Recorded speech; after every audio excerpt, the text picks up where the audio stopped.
يا ولادي أبوكم رحل وشله من يدينا الأجل، اللي كان الرزح والجبل بعده يا وحدتي.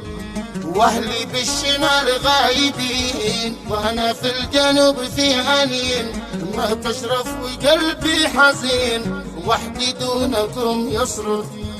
صاحب زوجي المحترم عرف اكيد وفي نعم، ساندنا بوقت الألم وقف جانبي يا اخوتي.